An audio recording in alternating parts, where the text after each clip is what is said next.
Hi, this is Anne-Marie Zanzal and Barb Rowlandson from Hi. Coming Out and Beyond. We are on day 5 Yay! of our 5-day workshop. 5 things I wish I/we knew before we came out. Mm-hmm. And today we get to talk about joy. Mm-hmm. We have been talking about some very, very serious stuff.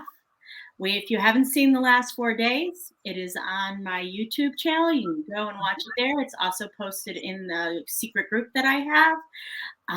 But today, we're going to talk about joy. But first, we have housekeeping. So Barb's going to take care of that. Hello, my friends. I'm so glad you are here watching with us today. So, first things first, the thing that goes along with this workshop is a really excellent workbook and slash guide. There are tons of great articles by Anne-Marie in that guide pertaining to all the topics that we have covered off all this week. Plus, there's some really fantastic worksheets too that are great exercises for just helping build some self-awareness and putting some words to the things that you've been thinking and feeling. So I highly encourage you go get that workbook. There is the link to go get it right there. Click, click, and then I will send that off to you once you have filled that out. Second thing, Anne-Marie, we just mentioned it briefly, but you might not be able to stay for this whole thing today, or you might wish to go back and revisit a video that you have seen previously and want to just watch it for a second time, pick up some new information out of it, and you can do that on Anne-Marie's YouTube channel. So that is her YouTube channel, and you can find this content and lots of other great stuff there as well. And you might be going through these workshop videos and thinking, you know what, Anne-Marie is awesome. I think I could use her guidance and help as I go through my coming out journey. I sure would have liked to have had you when I was coming out, Anne-Marie. Yeah. I would like to have somebody. Yeah, I would really have liked to have had somebody with it that does this. Wouldn't that have been so great? So we did not have the advantage of that, but you do. So if you would like to learn a little bit more about Lotus Group coaching and getting some one-on-one counseling or coaching with Anne-Marie, then you can follow this link and you can book a discovery call with her. It's free. It's a half an hour. You get to tell her your story, and then Anne-Marie can kind of assist from there and help point you in the right direction to which kinds of things that might help you out best. Mm-hmm. And we're hip, we're cool, we're happening, we're on the TikTok. Yeah. So you can follow Anne-Marie on TikTok. She shares a lot of fantastic videos and information on there as well, plus some fun stuff too.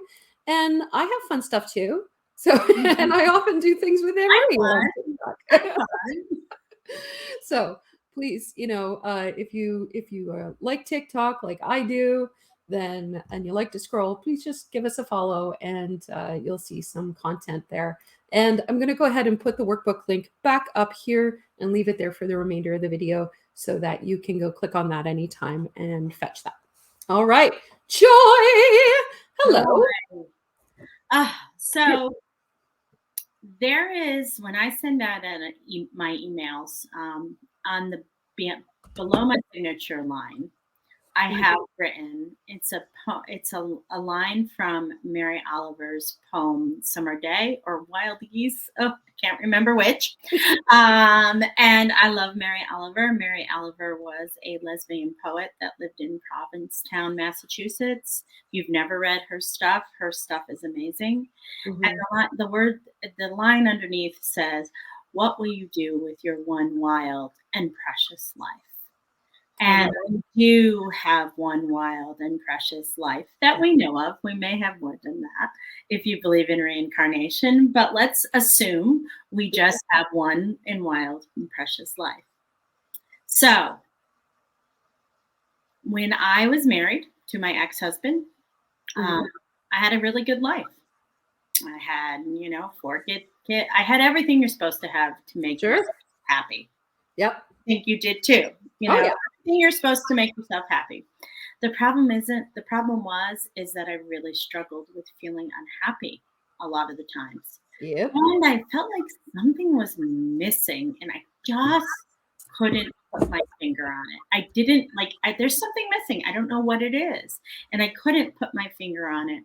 And lo and behold, this was actually something that I was always dimly aware of. And it was my sexuality. Mhm. And once I started to embrace my sexuality in a very long process, Yep. I was be able to find joy. And that joy is infectious into other parts of your life, isn't it? Absolutely. And I just want to be clear.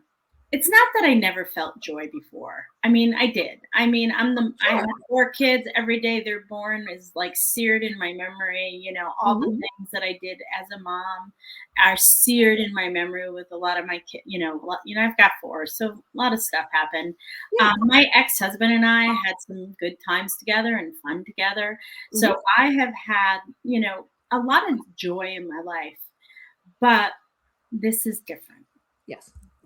So what are you thinking, Barb, right now? I'm thinking that, even depressed people laugh, Right. you know?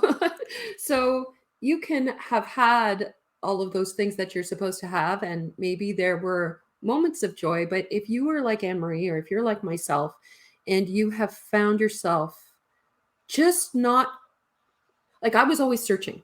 I was Yeah. also I wasn't sure why I was unhappy. I couldn't put my finger on it, and I was also always searching for the next thing. And Mhm. sometimes that it took the form of projects. Like I became oh boy, did I ever spend money on fabric and wool and like every kind of craft thing. I swear Michael's and craft shops like them are probably full of women who are searching for the things that we But not Hobby Lobby. No, well, we don't stop shop at Hobby we Lobby. don't have that in Canada. We don't have Oh, that. you're lucky because they're very anti-LGBTQ. I So hear, yes, please do not buy your craft supplies from them. I guess my point is that I searched long and mhm, hard mhm, for something to make me happy, and that search was really came to a head when I met my catalyst. mhm, And it suddenly became very, very apparent that this is what was wrong, mhm, that I was in the wrong kind of relationship. mhm, And we've talked a lot about hard things all week long, mhm. but once I started to accept that I wasn't quite as straight as I thought I was and started to explore, once I left my marriage and I started to assert my independence and come into my own as my own person, because remember, you were married for how long? 30 years? Almost 27, yeah. 30? Okay. And 27. I was married for 21. Mhm, Um, you're a very different person from who you were when you took those wedding vows. mhm. And so it's kind of like it's almost like a second adolescence, I think, when when you Well, come we out. talk about that a lot in our community, and I always argue it's not really a second adolescence, it's a first, because a lot of times we never Mm, really had a first adolescence. I remember, like, when I was young, like, looking at my, friends, and they had all these pictures of, the latest teen heartthrob on their wall, and I'm mhm. like, "God, what's the point? They're never gonna meet them. Like, why would they have those up there?" And it's funny because now I realize that's really, really normal for heterosexual girls. It's a part of like fantasizing and all that stuff like Yep, that. And yep, honestly, I thought I was just super practical. yep. Oh my gosh, that's so funny. I thought I was practical, but really it was just that I was like, I didn't have an adolescence the way my other friends did. Yes, Mm, I kissed boys. Yes, I fooled around with boys. I did all that stuff. sure. Um, but I remember the first time I had sex, it was just really, really okay. Yeah. And it really was like it was like I was almost 20 years old. I was like, okay, time to get this over with. I'm like gonna do this, and I just Mhm. did it. I put some, it's always easy to have sex when you're a woman with men if you want to. Yeah, that's true. That's Yeah. true. And I did, and it was like, this isn't very good, but Mhm. it did not hit, fit the hype of what my friends had experienced. So Right. I was like, okay, this isn't very good, but it never really occurred to me. Mhm. Like it just didn't like jive. Even though I knew I Yeah. was I knew I had experienced attraction to women. It just none of the pieces clicked. In other So words, then, coming back to this second adolescence or first right? adolescence, Hmm. and without, getting into dirty details or anything, but when, that is one of the joys, I think. For me, it was anyway, is Oh to my be able god! to come out and when finally have sex with a woman and go, wait a second. Why Wait a didn't minute. anyone tell me it was this good? Now, wait a minute. We've got to, so because I know that sometimes people have their first experiences aren't that great. Mm, You and I were very blessed to have really amazing first experiences. yes. Sometimes people don't have a great first experience, but their second Mhm. or third is. So we want to be really, really clear about that because I don't want people to go, "Oh my God, I'm not normal because Right. because that I didn't." When I totally agree. Like the first time I was with somebody, it was like I couldn't even put it into words. And I literally remember being like, the very first time I was with someone was being like, I'm never going to be with a man again. It was like that's when it became Crystal clear. unbelievably clear Yeah, about, crystal clear. yeah, Yeah. about what was the right fit for me and my sexual orientation. So Mhm. I knew at that point that I was never going to be with a cis man again. Just Yeah. knew it. Yeah. Never, never, Yeah. never, never. So what was tolerable before, what was just okay before, suddenly transformed, at least for you and for me, into something that was like, this is what the hype is about. This Oh is no, what it turned into joy. It was and joyous and it was fun, yes. and it was like I was always such a cynic about like passion and love. Mhm. I Mhm. and then all of a sudden I was like, oh, now I understand passion. And I want to Mhm. be, I have now been with my wife 6 years and we still have that, which Mhm. amazes me to this day. Not as frequently because, we've been together for a while, but we still have that when we are together. And that blows my mind because that wasn't like how it was with my ex husband. It just wasn't that way. It was more of like a duty and an obligation. It was, Mhm. and I was very blessed because he was not one of those guys that ever pressured me. It was Mhm. more like non-existent. And Yeah. so, it was like, oh my God, this is amazing. Like this part of it's just a small part. And I don't want to reduce our queer relationships to just sex, but Mhm. that experience brought me incredible joy. Extending that beyond that, I mean, intimacy looks like is a lot of different things. It's a bouquet of different things. Sexual intimacy is just one stem in that Very small bouquet. part of it. Yeah, absolutely. And there, when we talk about intimacy and intimacy in relationships with two women, and again, like I don't want to make sweeping generalizations because there's all kinds of lesbians Like, out there with yeah. different capabilities to connect with people.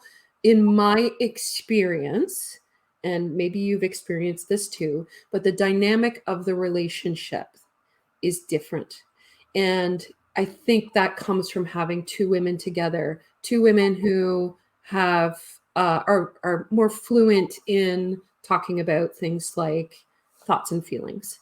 Mhm. Um, who Two women who, women tend to express affection in a different way. Mhm. Lots of touch, lots of eye contact, lots of bonding things that we go through. So that to me, and I dated quite a bit after my marriage, so it wasn't always the same, but there were some similar things where the bonding in the relationship always seemed so much, uh, so much different than it Mhm. is with a man.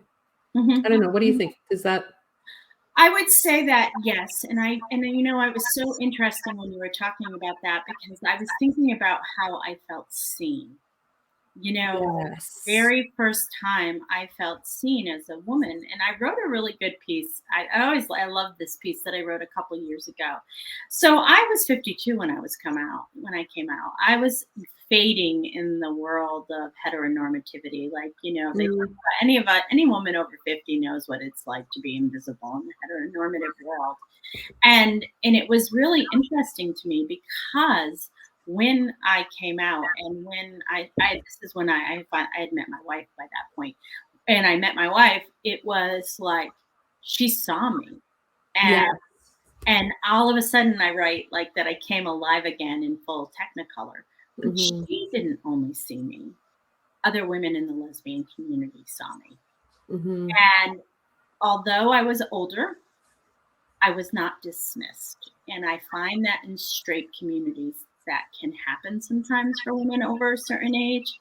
Hmm. Now, again, Barb and I really want to stress that not everybody's like that. You may No, meet a woman that is not able to do any of these things, sure. but the thing is that when I went into the queer community, yeah, I was seen again, which was amazing. Yes. And I was appreciated even with all my lines and wrinkles. And it's so funny. I want to tell you all that I'm at the heaviest I've ever been in my life, but I also feel more loved than I ever have in my life. So weight has absolutely nothing to do with it. I Yeah, love yeah, how our community yeah. is like that. There is so much space within the queer community to accept different people, different ages, different genders, Different body types. different body types. Um, Everyone welcome. Yeah, absolutely. And I think that's one of those things is the first time that I ever was within a queer community, an exclusively queer community, like a queer bar. Um, Mhm. the sense of belonging I had Yeah. was the most joyous experience that I ever had. I mean, my wife and I, we were to Provincetown in the beginning of our relationship. We would go to the tea dances and we would have a blast.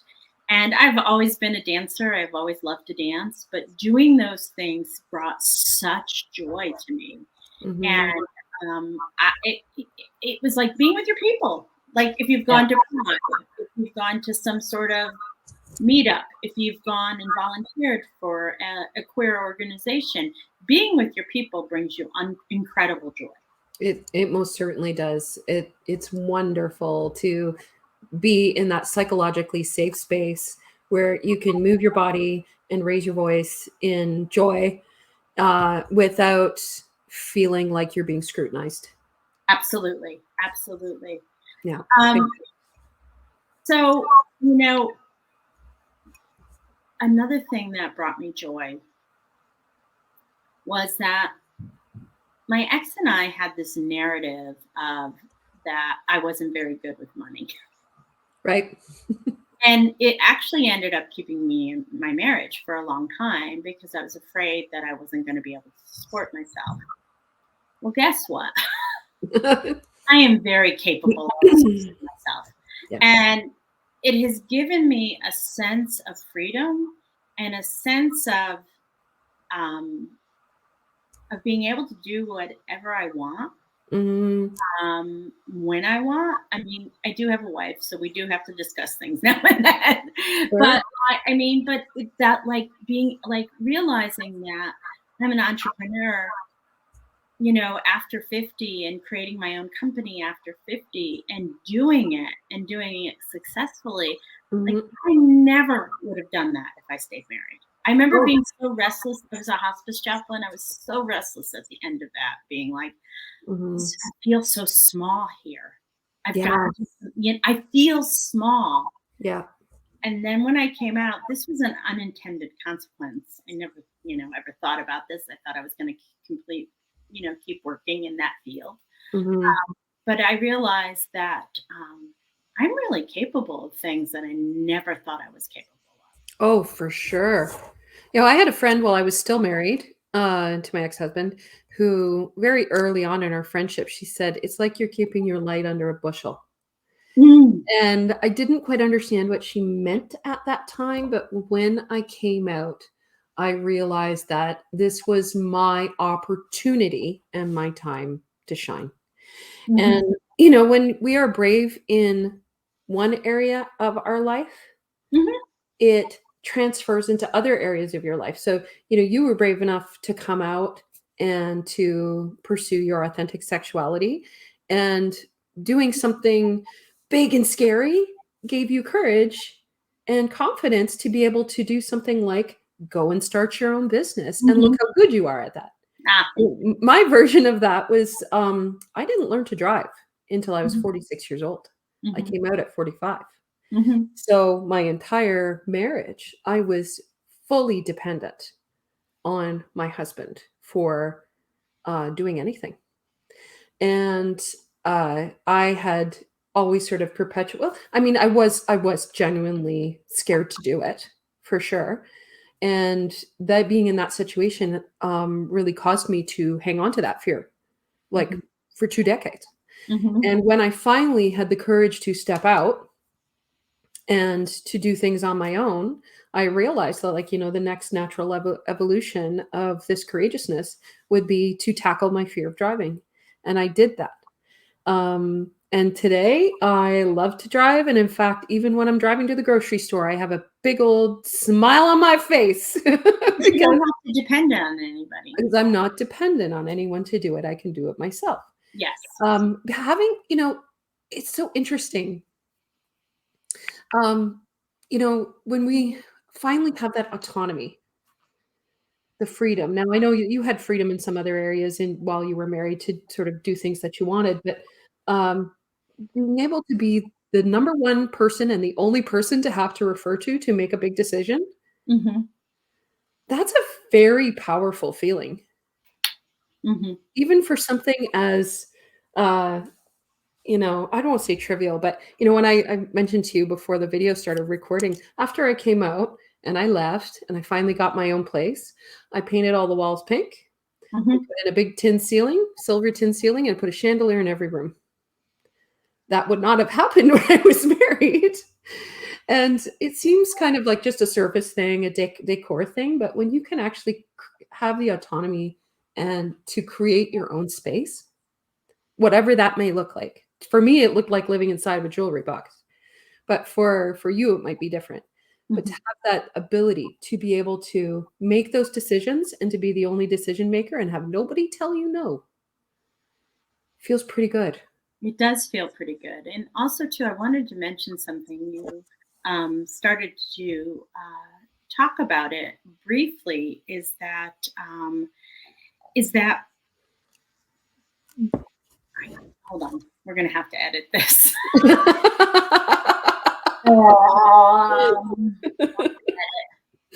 Um, Poop. What was I going to say? You said it before. You said it. What was it?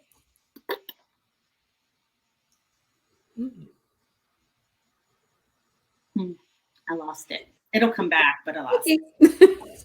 All right, let's keep going. Okay. Where were we? We're talking about autonomy. Autonomy. Yeah. Um, okay. It's going to be a little skippy, but that's okay. That's okay. Um,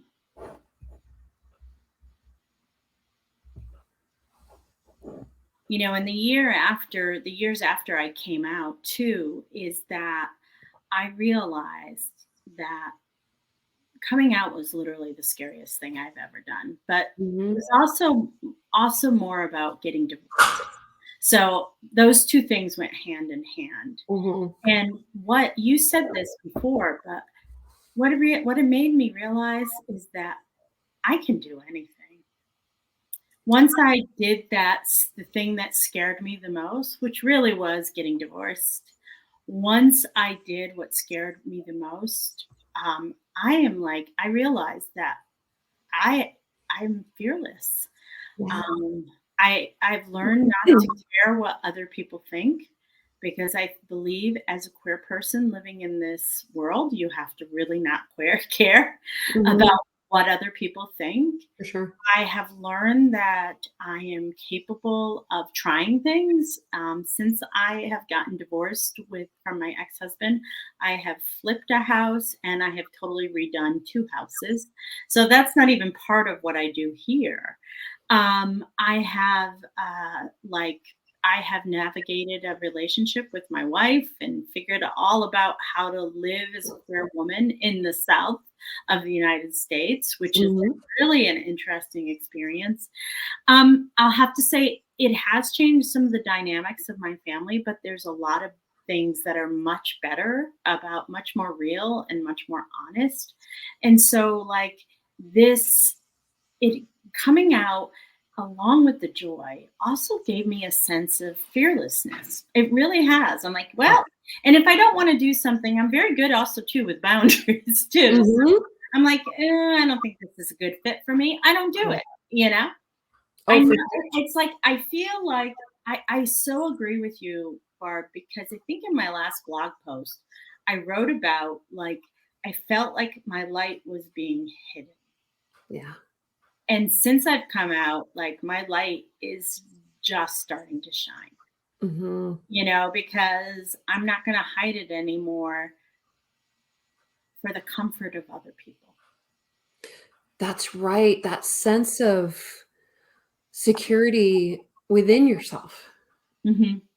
the Hmm. sense of strength that you walk around the world with that. Hmm. Hmm. And it's really quite a remarkable thing.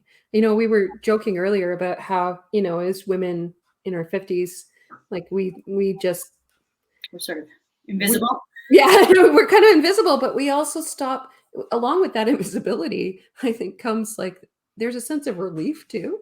Hmm. Um, Absolutely. I personally like, I'm 50 now and um, I'm not the, you know, 20-year-old young hot body version of me that I used to be. And Hmm. that's great because there's a whole lot of relief of not being sexualized, not feeling scrutinized.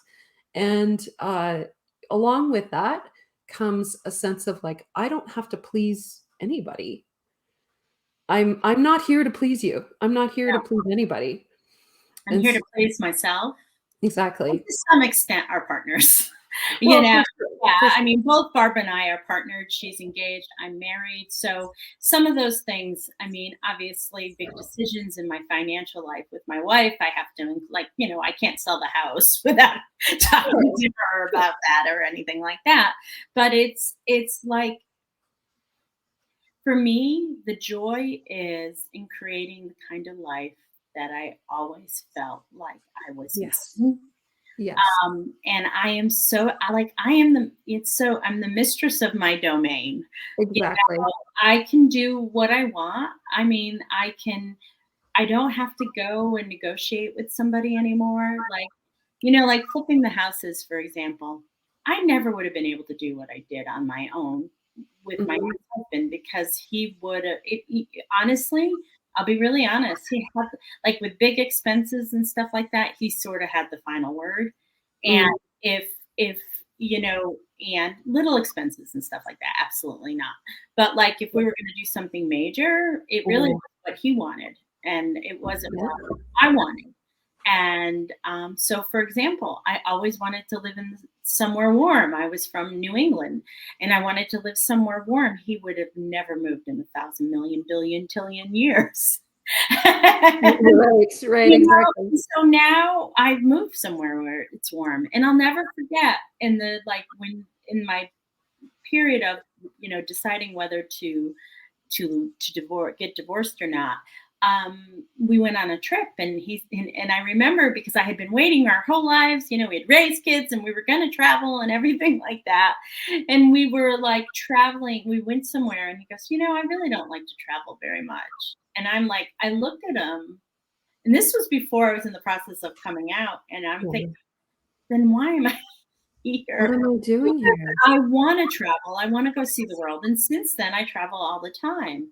But, Mhm. it was, and that brings me joy. So I sort of want to end this today.